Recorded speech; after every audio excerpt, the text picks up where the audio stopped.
My name is Sydney, and I just turned 31.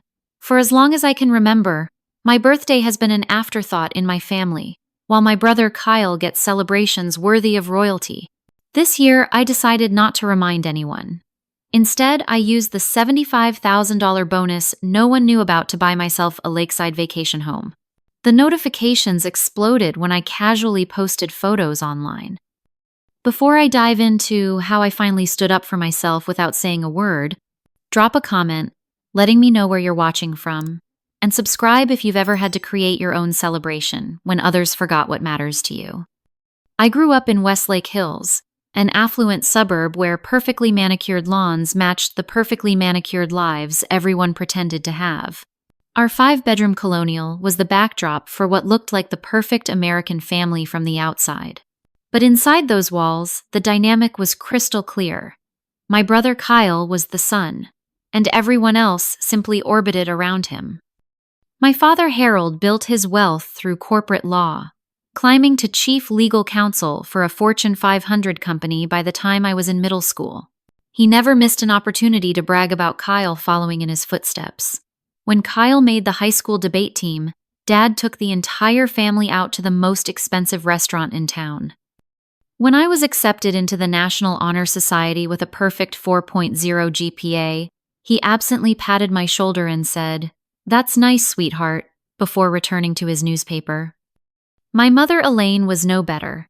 A former beauty queen turned country club socialite, she dedicated her life to showcasing Kyle's achievements.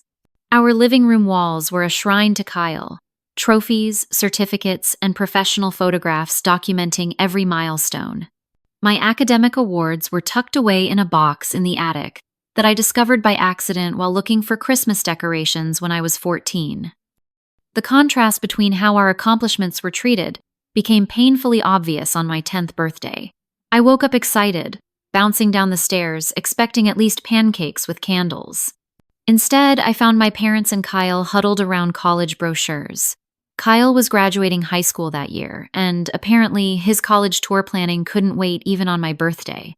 The day passed without a cake, a card, or even an acknowledgement until my mother gasped around dinner time. "Oh goodness, Sydney, I completely forgot today was your birthday," she exclaimed, looking more embarrassed than sorry. "We've been so busy with Kyle's college applications." Dad barely looked up from his plate. "We'll get you something next weekend," he promised. A promise that was forgotten as easily as my birthday had been. Kyle, for his part, never seemed to notice the disparity in our treatment. At 4 years older, he accepted the adoration as his birthright, soaking up attention like a sponge. While not deliberately cruel to me, he existed in a bubble of privilege that made him oblivious to how I was sidelined. When he did notice, he would toss me a generic compliment or offer to let me tag along with his friends, as though doing me an enormous favor. Family gatherings were particularly painful. Grandparents, aunts, uncles, and cousins would flock to Kyle, asking about his latest achievements, girlfriends, or career plans. I would sit quietly, picking at my food, occasionally answering questions about school, but mostly feeling invisible. Holiday dinners inevitably turned into celebrations of whatever Kyle had most recently accomplished, with toast after toast raised to his success. When I was 16, I tried talking to my parents about how their favoritism made me feel. It took weeks to work up the courage, planning my words carefully so I wouldn't sound whiny or jealous. I approached them one evening while Kyle was at a friend's house. "Mom, Dad, can we talk about something?" I began, my heart pounding. "Of course, honey," Mom replied, though she continued scrolling through her phone. I took a deep breath. "I feel like there's a big difference in how you treat me and Kyle. Like my accomplishments don't matter as much." Dad lowered his reading glasses, looking irritated at the interruption. "That's ridiculous, Sydney. We're very proud of both our children." "But you never show it with me," I pushed back, voice trembling. "You forget my events, my birthdays, but Kyle gets parties and presents and constant praise." Mom finally put down her phone, sighing dramatically. "Sweetie, your brother is at a critical point in his life. His achievements now will determine his entire future. You're still young." Your time will come. Besides, Dad added dismissively, Kyle puts himself out there more. You've always been the quiet one. We can't celebrate what we don't know about. The conversation ended with reassurances that they loved us equally, but nothing changed. If anything, pointing out the disparity made them defensive and even less attentive to my achievements. College was my escape. I chose Northwestern, partly for its excellent communications program, but mostly because it was far enough from home to build my own life. I thought the distance might make them miss me, might make them see me as an individual, rather than just Kyle's little sister. I hoped that absence would make their hearts grow fonder, that they might realize what they were missing by overlooking me all these years. I was wrong. The pattern of forgotten birthdays didn't improve with age or distance. If anything, being away at college and then building my career in Chicago made it even easier for my family to push my special days to the back burner. 3 birthdays stand out as particularly painful benchmarks in my ongoing invisibility. My 16th birthday should have been special. In our community, Sweet 16 parties were almost as elaborate as weddings, with girls getting professional photo shoots, catered events, and sometimes even cars as gifts. For weeks leading up to the date, I dropped hints to my parents, left Sweet 16 party planning magazines open on the coffee table, and even circled the date on every calendar in the house. 2 days before my birthday, Mom casually mentioned over dinner, "Sydney, we need to drop you at Grandma Joanne's this weekend. Dad and I are taking Kyle to visit the Stanford campus for a special alumni recruitment event. It was a last-minute invitation we couldn't pass up." "This weekend?" I echoed, my voice small. "But Saturday is my birthday, my 16th birthday." The flash of recognition, followed by guilt on my mother's face, told me everything. She had completely forgotten, again. "Oh, sweetie, I am so sorry," she said, reaching for my hand across the table. "The Stanford visit was scheduled months ago. It's such an important opportunity for Kyle. We can celebrate when we get back, maybe take you shopping for something special." Kyle at least had the decency to look uncomfortable, poking at his mashed potatoes while avoiding eye contact. Dad, however, seemed irritated by the inconvenience of my feelings. "Stanford is Kyle's dream school, Sydney. This could determine his entire future. Surely you can understand that's more important than a birthday party that could happen any day." I spent my Sweet 16 eating stale coffee cake with my grandmother, who at least remembered to buy a card, while my social media filled with photos of classmates having elaborate celebrations with their families. Meanwhile, my parents posted multiple pictures of Kyle touring Stanford, captioned with glowing pride about their brilliant son following tradition. My 21st birthday, another milestone, coincided with Kyle's engagement to his college girlfriend, Amanda. Rather than recognizing we could celebrate both occasions, my parents scheduled an elaborate engagement party for the exact weekend of my birthday. When I pointed this out during a phone call, my mother sounded genuinely perplexed. "But sweetie, engagements are once-in-a-lifetime events, and all the family is already flying in for this. You can have drinks with your college friends anytime." I attended the engagement party, smiled in photos, and gave a toast to my brother and future sister-in-law. No one mentioned it was also my birthday weekend until my cousin Megan, always more perceptive than the rest, pulled me aside. "Isn't your birthday this weekend too?" she asked, genuine concern in her eyes. "Yesterday, actually," I admitted quietly. "Oh God, Sydney, that's awful. Did they even acknowledge it?" I shrugged, trying to seem unbothered, though my eyes burned with unshed tears. "Mom sent a text yesterday morning. Dad hasn't mentioned it." Megan looked across the room at my parents, beaming proudly as they showed off Kyle and Amanda to distant relatives. "That's really messed up. I'm sorry." By my 25th birthday, I'd stopped expecting acknowledgement. I had built a life in Chicago, made real friends who valued me, and was establishing myself in my marketing career.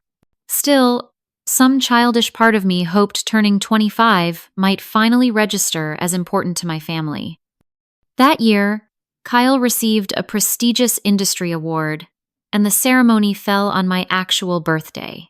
The family not only attended en masse but threw him a surprise congratulatory dinner afterward. I received a group text from my mother the following day. "Hope you had a nice birthday, Sydney. Sorry we missed calling yesterday. Kyle's ceremony was just such a whirlwind. Sending love." The contrast between our celebrations couldn't have been more stark. For Kyle's 30th, my parents rented a yacht on Lake Michigan, inviting 60 guests for a sunset cruise with a live band and gourmet catering. Family flew in from across the country, some staying for an entire week of celebrations. For his 32nd, they surprised him with a family trip to Hawaii, renting a beachfront property for 10 days. I was invited along as an afterthought, but could only join for 4 days due to work commitments that my parents deemed unnecessary dedication to a job that will always be there. Just last year, for Kyle's 35th, they hired a celebrity chef to cater an intimate dinner at their home, flying in Kyle's college friends from around the country as a surprise. The event was documented extensively on social media, with my mother posting daily countdowns leading up to it. My best friend Jordan witnessed many of these disappointments over the years. After my 30th birthday passed with just a belated card from my parents and a text from Kyle, she finally snapped. "This is emotional abuse, Sydney," she declared over wine at her apartment. "You need to confront them directly about how screwed up this is." "What would that accomplish?" I sighed, refilling my glass. "They'll just get defensive again, tell me I'm being too sensitive, or promise to do better next time, only to forget again." "So what's your plan? Just accept being treated like a footnote in your own family for the rest of your life?" I didn't have an answer then. Last year, I tried a different approach, mentioning casually during phone calls in the weeks leading up to my birthday that I was looking forward to turning 31 and thinking about taking the day off work to do something special. The hints fell on deaf ears. My birthday came and went with a 2-day late text from Mom, and nothing from Dad or Kyle. That was the moment something shifted inside me. I made a decision that night, crying into my pillow. I would stop expecting acknowledgement from people who had proven repeatedly they were incapable of giving it.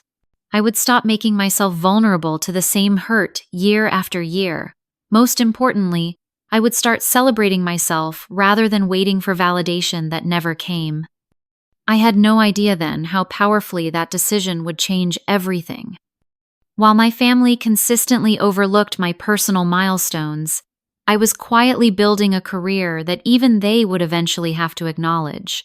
After graduating with honors from Northwestern with a degree in marketing and communications, I landed an entry-level position at Burke Marketing Group, a mid-sized agency in Chicago. The pay was average, but the opportunity to learn from industry veterans was priceless. For 3 years, I volunteered for extra projects, stayed late, came in weekends, and absorbed everything I could about digital marketing strategy. When my boss left for Apex Creative Solutions, one of the top firms in the country, he invited me to join him. It meant longer hours and more pressure, but also a significant jump in salary and prestige. When I called my parents to share the news, my father's response was predictably dismissive. "Advertising, huh? Well, I suppose someone has to do it, though I always thought you'd eventually go to law school like your brother." I swallowed my disappointment and focused on the opportunity ahead.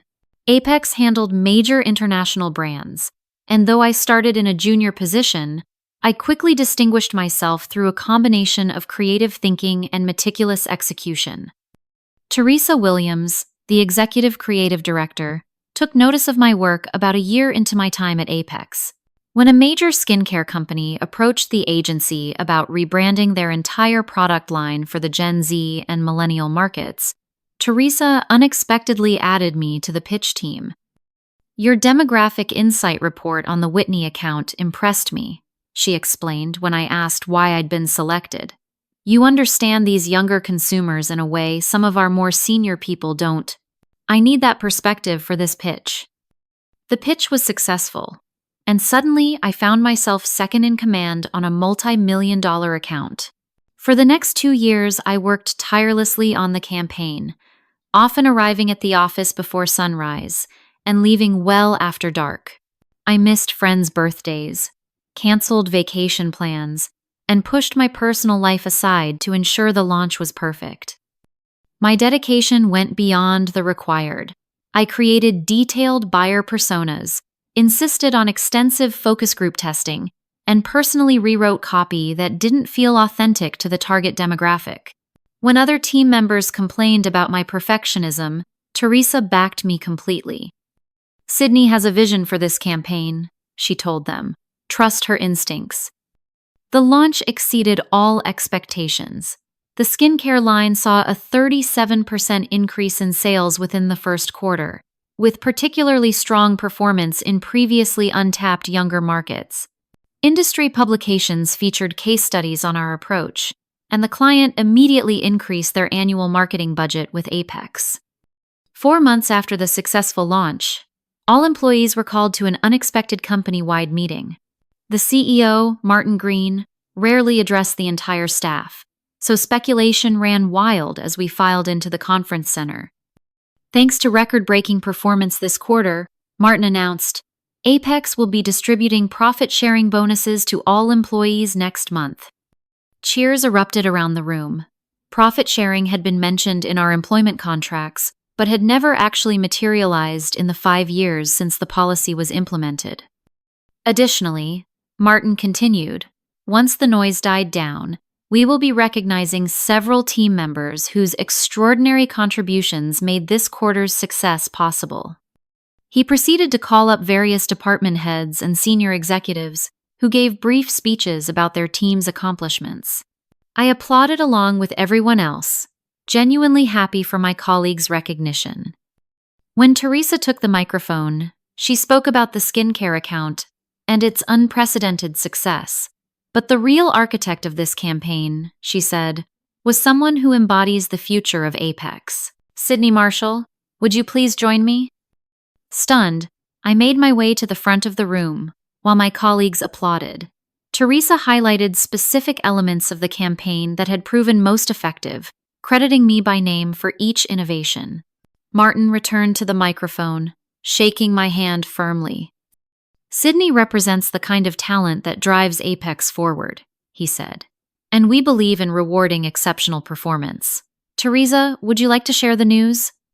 Teresa smiled warmly. "Sydney, in recognition of your contribution to the most successful campaign in Apex history, the board has approved a special performance bonus of $75,000 to be paid in addition to your regular profit sharing." The room erupted again. I stood frozen, certain I had misheard. $75,000 was nearly my entire annual salary. As the meeting concluded, colleagues surrounded me with congratulations and good-natured jokes about what I would do with the money. Later that afternoon, I received a formal letter confirming the bonus and detailing the tax withholding information. It would be deposited within 2 weeks. I sat at my desk, staring at the letter in disbelief. My first instinct was to call my parents. Surely this kind of professional accomplishment, with such tangible financial recognition, would finally impress them. I picked up my phone, then slowly set it down again. Just the previous month, during a rare visit home, I had attempted to share some news about a smaller industry award I'd received. My father had interrupted me mid-sentence to take a call from Kyle, then completely forgotten I was telling him something when he returned to the table. Later, when I tried again, he had remarked, "That advertising stuff is fine for now, Sydney, but when are you going to do something substantial with your career?" The memory of that dismissal was still fresh. I realized that sharing my bonus news would likely result in similar minimization. Or worse, they might suddenly show interest in my finances after years of treating my career as trivial. Either way, the moment that should bring pride would instead leave me hurt again. I decided then to keep the bonus information private. This achievement was mine alone, earned through dedication my family had never acknowledged or supported. The validation from my industry, peers, and mentors meant more than my family's belated approval ever could. That night, I opened a new high-yield savings account and set up the deposit information for when the bonus arrived. For the first time in my adult life, I would have significant savings beyond my emergency fund. Financial independence had always been important to me, but this windfall represented something deeper, concrete recognition of my worth that no one could diminish or ignore. I celebrated quietly that evening with Jordan, who screamed and jumped around my apartment when I told her. "This is huge, Sid. We need champagne. The expensive kind," she insisted, already ordering delivery from the nearest liquor store. As we toasted my success later, Jordan asked the inevitable question, "So what are you going to do with all that money?" I smiled, suddenly feeling lighter than I had in years. "I'm not sure yet, but whatever it is, it will be just for me."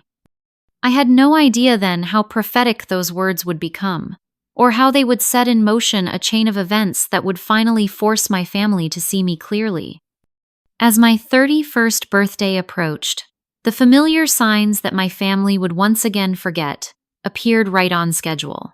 The family group chat buzzed constantly with discussions about Kyle's upcoming job promotion party.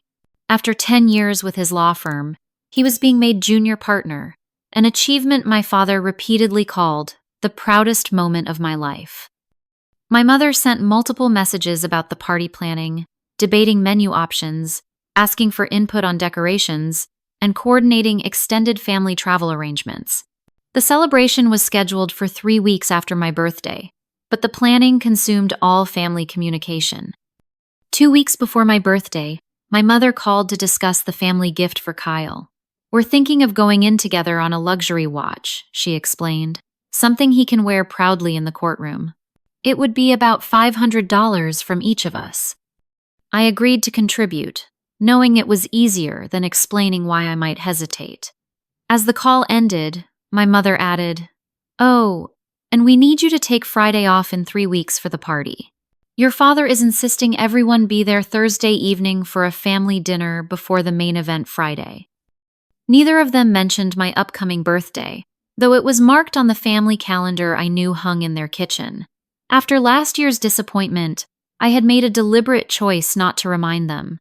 This year, I wanted to see what would happen if I said absolutely nothing. The morning of my birthday arrived. A perfect spring Tuesday with sunlight streaming through my bedroom windows. I checked my phone, emails from work, texts from Jordan and 2 other friends, birthday notifications from various retailers offering free items or discounts, but nothing from my family. Not even the perfunctory text my mother usually remembered to send by mid-afternoon. I had taken the day off work without telling anyone in my family, a small act of rebellion, claiming the day for myself when they couldn't be bothered to acknowledge it. After a leisurely shower, I dressed in my favorite outfit and walked to a French cafe near my apartment, treating myself to an extravagant breakfast of croissants, fresh fruit, and excellent coffee. Sitting by the window, I scrolled through property listings on my phone, something I had been doing casually for months. With Chicago's real estate prices, I had assumed homeownership was years away, but my unexpected bonus had changed the equation. Initially, I had planned to simply invest the money, but as I sipped my coffee, a different idea took shape.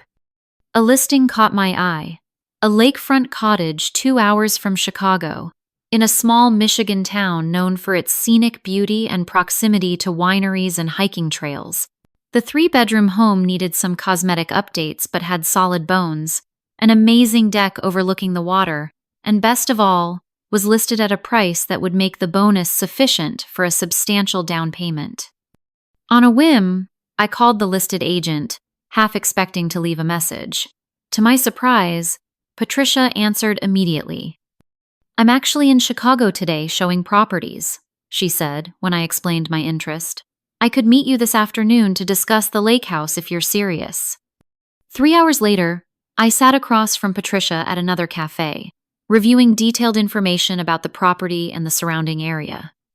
"Investment properties in this region have been appreciating steadily," she explained, showing me comparable sales data. "And if you decide to rent it out short-term during periods you're not using it, the vacation rental market is extremely strong during summer and fall." "I hadn't considered renting it out," I admitted. I was thinking of it more as a personal retreat. Patricia nodded understandingly. Many of my clients start that way, using the property primarily for themselves. But knowing the rental potential provides financial flexibility and can help justify the purchase if you're on the fence. I wasn't on the fence. With each photo Patricia showed me, each detail she shared about the peaceful community and the proximity to nature, I felt increasingly certain that this was exactly what I needed. The current owners are motivated sellers, Patricia continued. They've relocated for work and are carrying 2 mortgages. If you're seriously interested, I could arrange a virtual tour this week and potentially get an offer in before someone else snaps it up. By late afternoon, I was back in my apartment, laptop open for a detailed virtual tour of the property. The real estate agent on site walked through each room, opening closets, showing the views from every window, and taking specific measurements at my request. The more I saw, the more I could envision myself there. Mornings with coffee on the deck, watching the sunrise over the lake, evenings by the stone fireplace with a book, weekends exploring the surrounding forests and small towns. When the virtual tour ended, I sat in silence for several minutes. This was a major decision, one that would commit a significant portion of my bonus and tie me to a mortgage payment for years to come. The financially prudent choice would be to wait, to research more thoroughly, to perhaps look at properties in person before making an offer.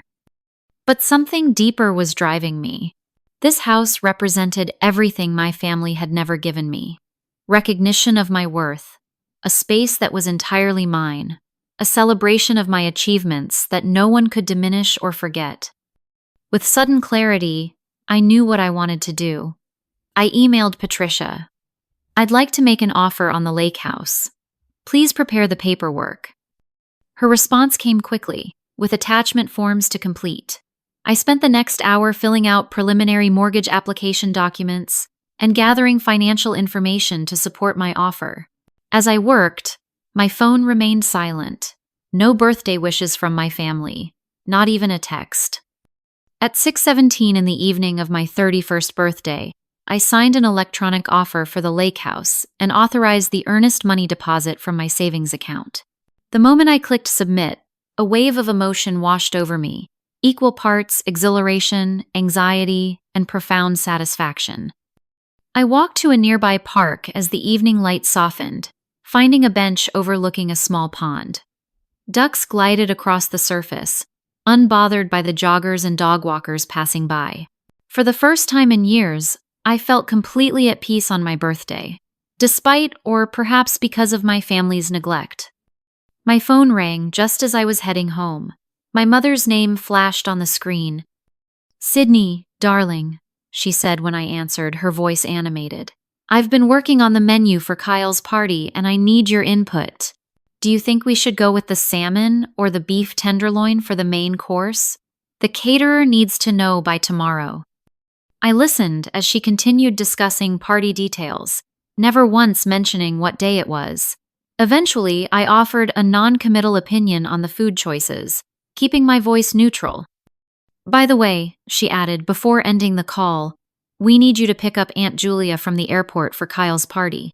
Your father will be too busy with the partners from the firm and Kyle will be meeting with the photographer." "Sure, Mom," I replied evenly, betraying nothing of the day's events or my emotions. "You're such a reliable daughter," she said absently. "Kyle is so lucky to have you as a sister."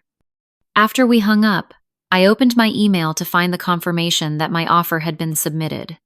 A strange calm settled over me. For 31 years, I had hoped for recognition from my family that never came. Today, I had finally recognized myself.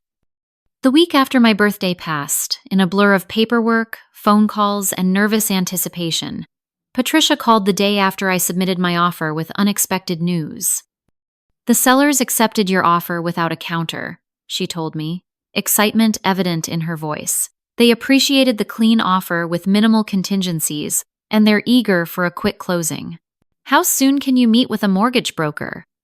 I had researched several lenders online, but hadn't committed to any. Patricia recommended a broker she had worked with frequently, who specialized in vacation properties. Michael understands the unique aspects of second home purchases, she explained. He can often find better terms than the big banks for these types of properties. The following afternoon, I met with Michael at his office in downtown Chicago. I brought documentation of my income, the bonus letter, bank statements, and credit reports. Your financial position is excellent, Michael noted as he reviewed my paperwork. Perfect credit score, low debt-to-income ratio, and substantial down payment. This should be a straightforward approval. The mortgage process moved with surprising speed. Because of my strong financial position and the relatively modest loan amount, the underwriting was completed within days rather than weeks. The inspection revealed only minor issues that the sellers agreed to address before closing. 3 weeks after submitting my offer, exactly 1 day before Kyle's promotion party, I signed the final papers and received the keys to my vacation home. The timing struck me as poetically perfect. The next morning, instead of driving to my parents' house for the family dinner preceding Kyle's celebration, I drove in the opposite direction, toward Michigan and my new property.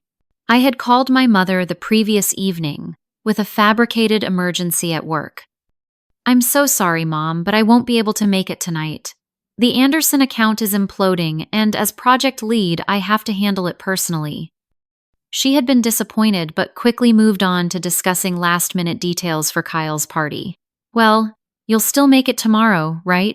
Kyle would be devastated if you missed his big day. I promised to do my best, knowing I had no intention of attending. For once, my milestone would take precedence over Kyle's.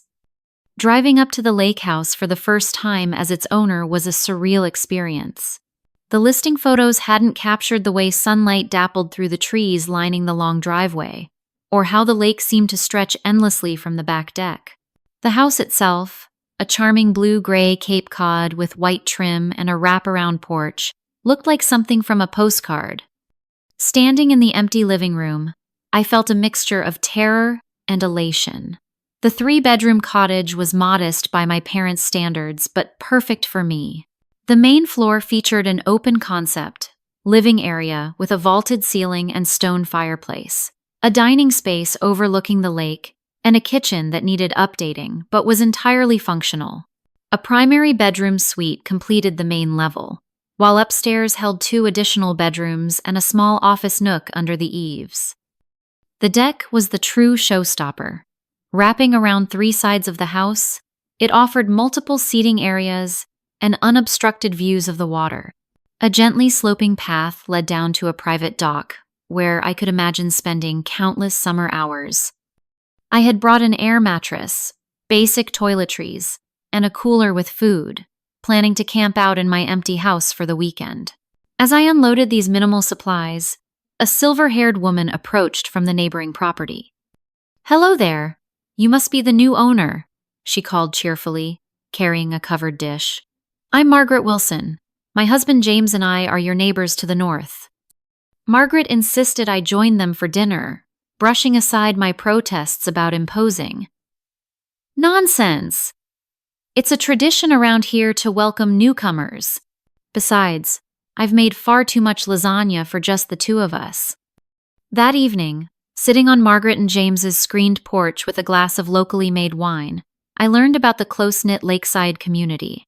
Most owners were a mix of retirees and professionals with primary homes in Chicago or Detroit, using the lake houses for weekends and vacations. "You'll love it here," James assured me. "Summer brings boating and swimming. Fall has the changing colors and wine tours.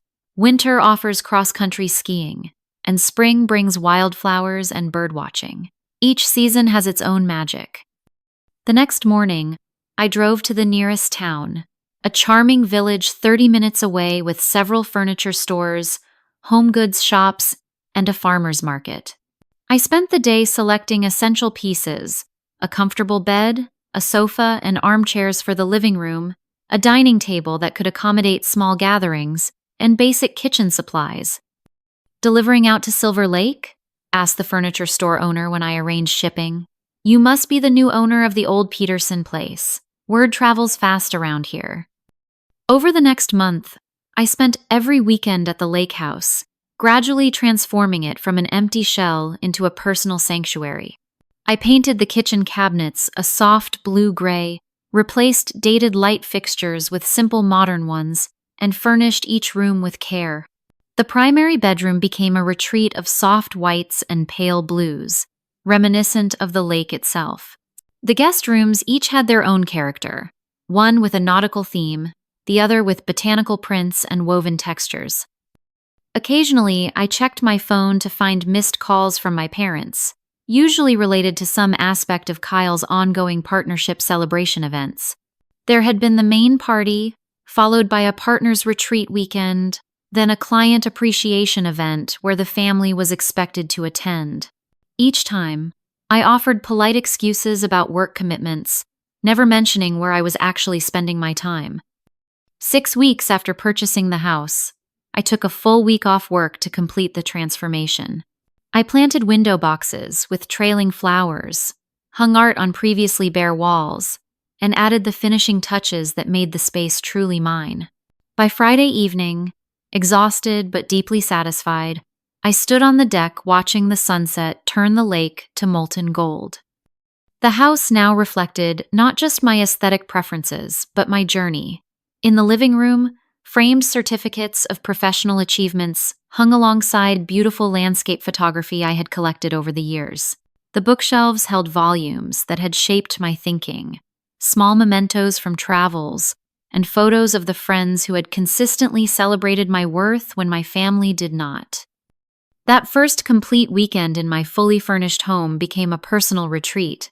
I woke with the sunrise, took long walks along the lakeshore, read books I had been meaning to get to for months, and cooked elaborate meals just for the pleasure of it. On Sunday morning, I sat on the dock with my coffee, watching a family of ducks navigate the reeds along the shoreline. On impulse, I took out my phone and captured the scene, then turned the camera to show different angles of the house and property. I took photos of the morning light filtering through the trees, the colorful Adirondack chairs on the deck, the view from the primary bedroom window, and several interior shots showcasing my decorating efforts. Back inside, I scrolled through the images, feeling a surge of pride at what I had created. Without overthinking it, I selected the best photos and opened Instagram, a platform I rarely used except to keep up with friends. I created a casual post with the caption, "Weekend Vibes. Nothing beats lake life." I hesitated briefly before hitting share, wondering if posting was somehow seeking the validation I had decided to stop pursuing. But this felt different, like documenting a personal milestone rather than fishing for approval. I tapped the button and set my phone aside, returning to my peaceful Sunday activities. It wasn't until early evening, as I was preparing to drive back to Chicago, that I checked my phone again. The post had accumulated dozens of likes and comments, mostly from friends expressing surprise and asking questions about the beautiful property. And then I saw them, notifications of comments from my mother, father, and Kyle. A strange calm settled over me as I read their increasingly incredulous responses. After years of seeking their attention and acknowledgement, I had finally gotten it without trying. The irony wasn't lost on me. I put my phone away without responding, finished packing my overnight bag, and took one last walk around the property before locking up. Whatever storm was brewing with my family would keep until tomorrow. Tonight belonged to me, to this achievement, to this place that represented everything I had built for myself when no one else was watching. Monday morning brought the expected barrage of messages. I had barely settled at my desk with my first cup of coffee when my phone lit up with a text from my mother. "Whose house is that? Are you staying with friends? Call me immediately." I ignored it, along with the 3 missed calls from my father that had come in while I was in the shower.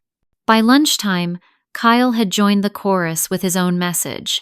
"Mom and Dad are freaking out about your Instagram post. What's going on?" The comments on the post itself had grown increasingly demanding. "Mother. Sydney, I don't understand. Whose vacation home is this? Why wouldn't you tell us you were going away for the weekend? Father, Sydney, call your mother immediately. Where did you get money for property? This is concerning behavior.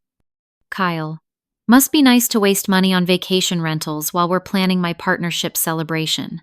Some of us are focused on career advancement rather than playing house.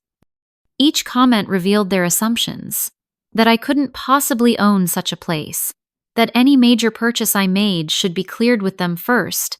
That my choices were frivolous compared to Kyle's accomplishments. By mid-afternoon, extended family members had begun reaching out as well. Aunt Julia. Lovely photos, Sydney. I didn't know you bought a lake house. Your mother seemed surprised too. Cousin Megan was more direct. OMG, did you buy a house without telling anyone? The family group chat is exploding. Just before 5, a group text arrived from my mother. Family dinner this Thursday at 7. No excuses, Sydney. We need to discuss several things as a family. The 3 days leading up to Thursday's dinner were surprisingly peaceful. I had expected continued calls and messages, but after the initial flurry, an ominous silence fell. I knew they were waiting for the in-person confrontation, gathering their arguments and grievances to present as a unified front. Thursday evening arrived with a spring thunderstorm that matched my turbulent emotions. I considered canceling, claiming illness, or work obligations, but something had fundamentally shifted inside me. For the first time, I wasn't afraid of their disapproval or dismissal. I had built something they couldn't diminish, achieved success they couldn't ignore. I arrived at my parents' home precisely at 7, parking behind Kyle's BMW in the circular driveway. Taking a deep breath, I rang the doorbell rather than using my key, a small act that positioned me as a guest rather than the perpetually available daughter. My mother opened the door, her expression a careful mask of neutrality. Sydney, come in. Everyone's in the living room. The atmosphere was tense, with my father standing by the fireplace, drink in hand, and Kyle seated in an armchair, scrolling through his phone. Both looked up as I entered, their expressions mirroring my mother's forced composure. Drink, my father offered curtly. White wine, please, I replied, taking a seat on the sofa. We engaged in stilted small talk through appetizers, discussing the unseasonable weather and an upcoming charity gala my mother was helping organize. No one mentioned the lake house or my Instagram post, though it hung in the air between us like an uninvited guest. It wasn't until we were seated at the dining room table, plates of my mother's signature roast beef before us, that my father finally broached the subject. So, Sydney, he began, his lawyer voice in full effect, would you care to explain the photos you posted? Whose property is that? I took a sip of wine, meeting his gaze directly. It's mine. I bought it last month. The silence that followed was broken by my mother's nervous laugh. That's not possible, darling. Houses cost hundreds of thousands of dollars. Yes, they do, I agreed calmly. This one cost $340,000. I put $75,000 down and financed the rest. Kyle's fork clattered against his plate. Where would you get $75,000 for a down payment? That's ridiculous. I turned to him, maintaining my composure. I received a performance bonus at work for leading the most successful campaign in the company's history. My father frowned, setting down his knife with deliberate precision. You never mentioned any bonus, or any significant campaign for that matter. No, I didn't, I acknowledged. Just like none of you mentioned my birthday 3 weeks ago. The reference to my forgotten birthday created another awkward silence, quickly broken by my mother's defensive response. Sydney, we've been incredibly busy with Kyle's partnership celebrations. These are once-in-a-lifetime events that required all our attention. They always are, I replied softly. Every year, there's some reason my birthday isn't worth remembering, while Kyle's accomplishments merit weeks of celebration. Kyle shifted uncomfortably in his chair. That's not fair, Sid. Nobody deliberately forgot your birthday. Didn't they? I asked, meeting each of their eyes in turn. When was the last time any of you remembered my birthday without me reminding you? When was the last time you planned even a simple dinner to celebrate me? while Kyle gets yacht parties and celebrity chefs. My father's expression hardened.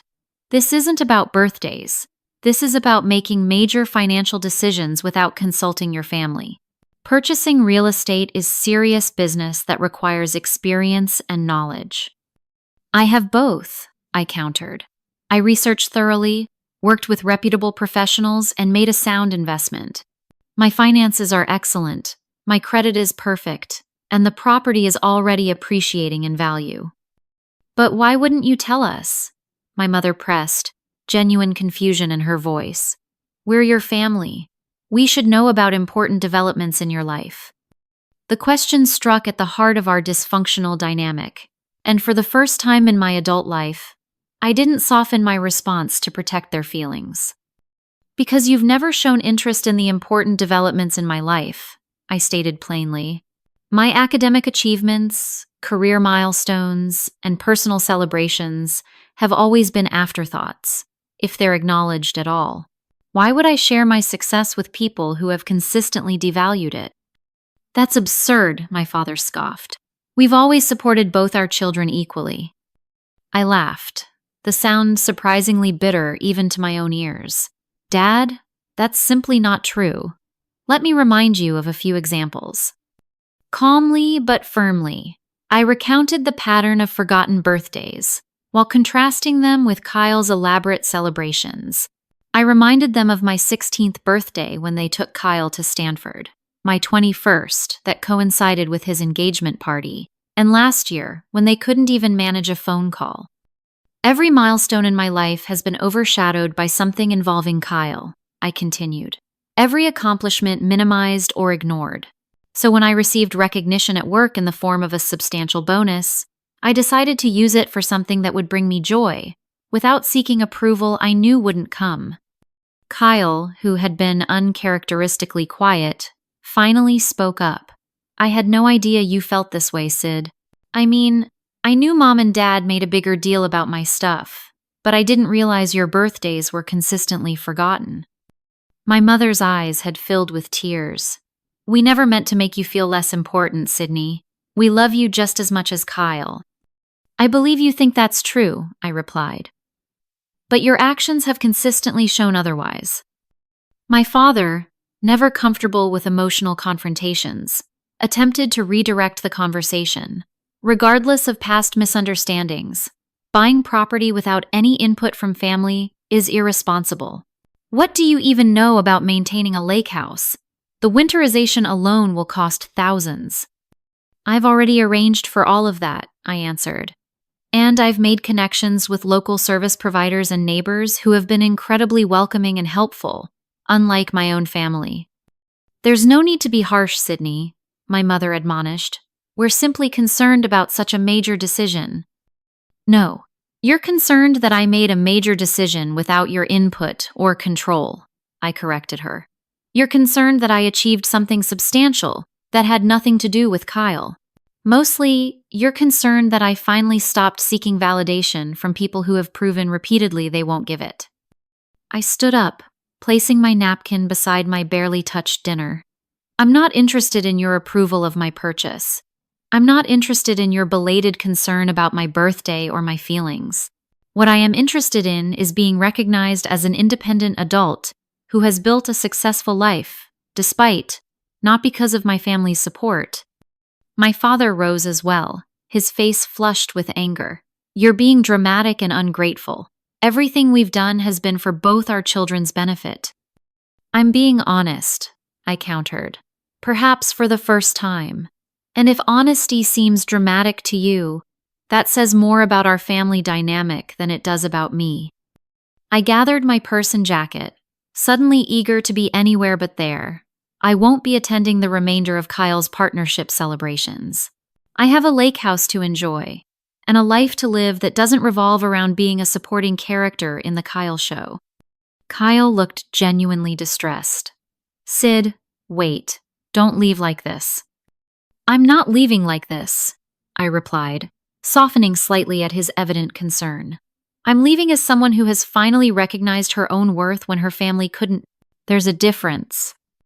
My mother followed me to the door, tears now streaming down her face. "Sydney, please. We can fix this. We can do better." I turned to her one last time before stepping outside into the now gentle rain. "Maybe you can, but I'm not holding my breath waiting for it anymore." The drive back to my apartment should have felt terrible after such a confrontation, but instead, I experienced a profound sense of relief. For years, I had carried the weight of their neglect, trying to make myself smaller, more accommodating, less needy in hopes they might finally see me.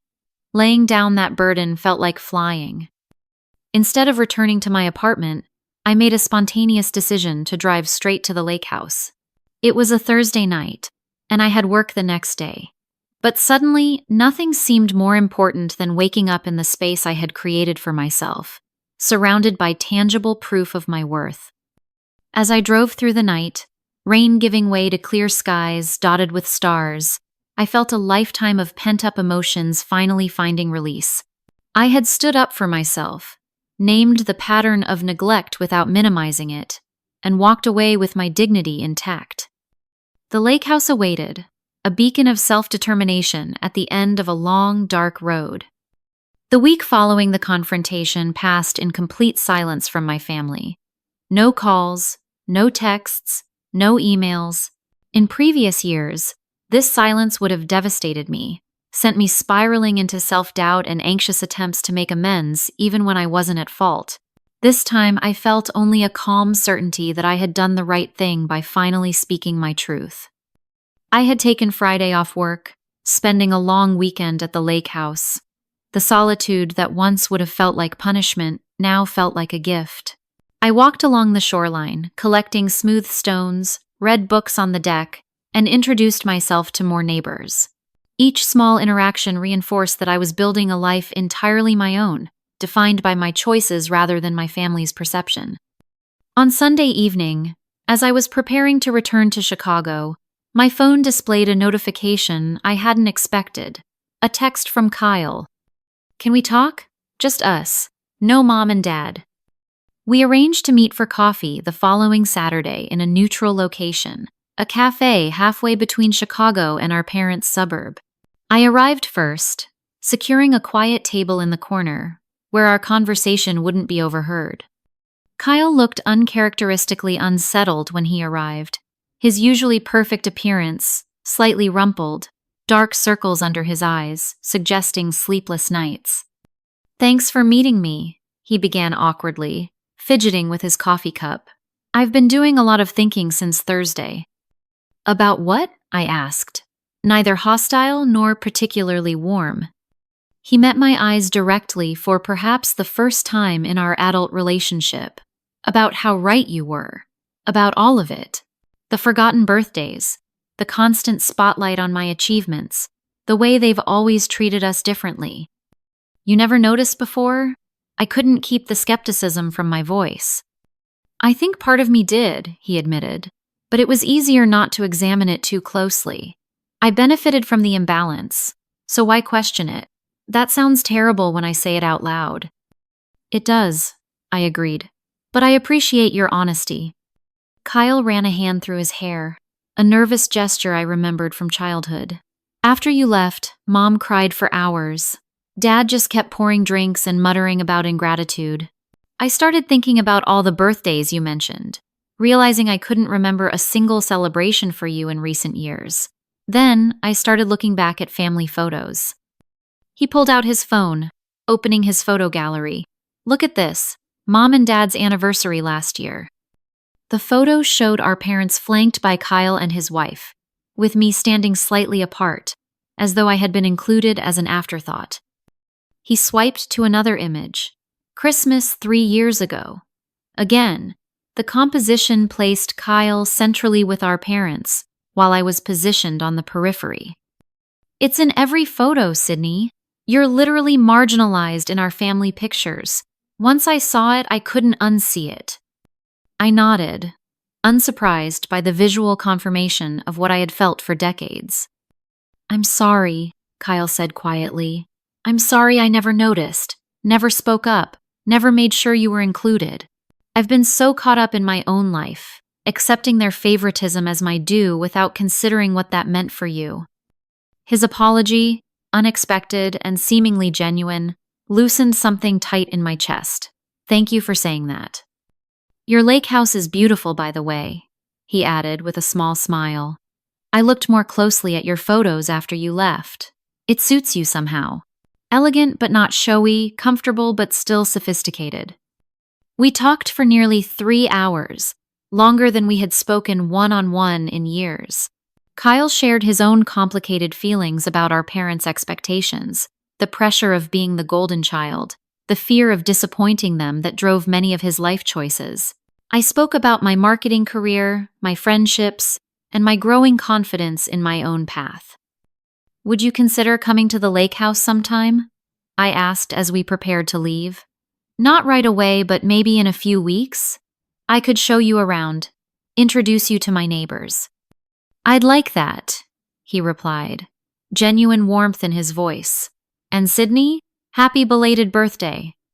The following weekend, my best friend Jordan finally visited the lake house, bringing champagne, gourmet snacks, and a belated birthday gift. A beautiful wind chime for the deck that sent melodic notes, dancing across the water when the breeze caught it. This place is absolutely you, she declared after the grand tour. Peaceful but with depth, beautiful without being flashy, and way more substantial than anyone gives it credit for. We spent the weekend hiking nearby trails, visiting local wineries, and talking late into the night on the deck. Jordan, who had witnessed years of my family's neglect, was fiercely proud of my confrontation. You finally stopped accepting crumbs from people who should have been giving you the whole bakery, she said as we toasted under the stars.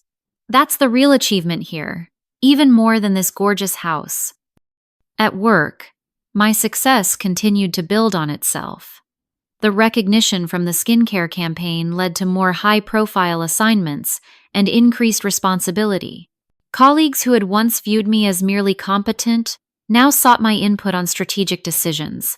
Teresa, my mentor, nominated me for an industry award that recognized emerging leaders in marketing. You've found your voice, she commented after I presented a particularly bold campaign concept to a conservative client who approved it enthusiastically. There's a confidence in your work now that commands attention. 3 weeks after our confrontation, my mother sent a text that was clearly, carefully composed. Sydney, I've been reflecting deeply on our conversation. I realize now how our actions have hurt you over the years. Your father and I would like to talk when you're ready. No pressure, just love. I didn't respond immediately, allowing myself time to consider whether I wanted to re-engage. After a week of reflection, I agreed to a conversation, suggesting we meet at a restaurant rather than their home to maintain neutral ground. The meeting was difficult. My mother arrived with a list of my birthdays and achievements she had compiled, seemingly trying to prove she had not forgotten as many as I claimed. My father alternated between defensive justifications and grudging acknowledgments that perhaps they had sometimes overlooked my accomplishments. We never intended to make you feel less important, my mother insisted, tears threatening. We just thought you were more self-sufficient, less needy of recognition. That's the problem, I replied calmly. You decided who I was and what I needed without ever actually seeing me or asking me. You created a narrative where Kyle needed constant celebration and I needed nothing, and then you acted surprised when I finally objected to that story. My father, uncomfortable with emotional discussions as always, tried to redirect the conversation to practical matters. Your lake house investment isn't bad, actually. Waterfront property tends to appreciate well. Have you considered the tax implications? It was a small olive branch from a man who struggled to acknowledge emotional harm but could express connection through practical advice. I accepted it for what it was, discussing the financial aspects of my purchase while maintaining boundaries around my independence. The dinner ended with tentative plans to try again in a few weeks. It wasn't a resolution, but it was a beginning the first time in my adult life that my parents seemed to recognize me as an individual with valid feelings, rather than simply Kyle's supportive sister. 6 months later, the family dynamic had shifted in subtle but meaningful ways. My parents still lavished attention on Kyle, but they made visible efforts to acknowledge my life as well. My mother called regularly, asking specific questions about my work projects rather than generic inquiries. My father occasionally sent articles related to marketing or property investment, his way of showing interest in my chosen paths. When my 32nd birthday approached, I received an actual invitation in the mail, a dinner celebration at a restaurant I had once mentioned liking. The card was signed by both parents and Kyle, with a handwritten note. "We want to celebrate you properly this year. No excuses, no forgetting." The dinner itself was somewhat awkward, but genuinely well-intentioned. My mother had arranged for the restaurant to prepare a custom cake. My father gave me a gift certificate for a high-end furniture store for that lake house you're so proud of. And Kyle presented me with a framed photo of us as children, arms around each other with a note on the back. To many more years of being better siblings to each other. It wasn't perfect, but it was progress. More importantly, I no longer measured my worth by their recognition. The lake house had become my true sanctuary, a place where I hosted friends for weekend getaways, worked remotely during beautiful summer weeks, and built traditions that were entirely my own. The most recent winter holiday, I invited Jordan and several other close friends to the lake house, instead of attending the usual family gathering. We cooked elaborate meals together, went ice skating on the frozen lake, and exchanged thoughtful gifts by the fireplace. It was the most peaceful holiday I could remember. Kyle visited occasionally, sometimes with his wife, sometimes alone. Our relationship had evolved into something more balanced, more honest. He had begun the difficult work of recognizing his role in our family's dysfunction, and I had begun the equally challenging work of allowing him to change without holding his past behavior against him. My parents had visited the lake house only once, a brief and somewhat tense afternoon tea that nevertheless represented enormous progress from where we had been. My mother had complimented my decorating choices, and my father had reluctantly admitted the property was even better than it looked in the photos. As I sit on my deck now, watching another sunset paint the lake in gold and crimson, I reflect on the journey of the past year. The pain of being overlooked for so long hasn't completely disappeared, but it no longer defines me. I've learned that waiting for others to validate your worth is a losing proposition. True validation comes from within, from creating a life that reflects your values and brings you joy regardless of who notices. The lake house stands as a daily reminder that I am capable, successful, and worthy of beautiful things.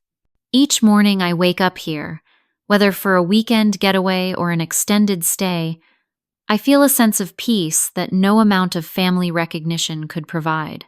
I created this sanctuary for myself when no one else thought to create space for me.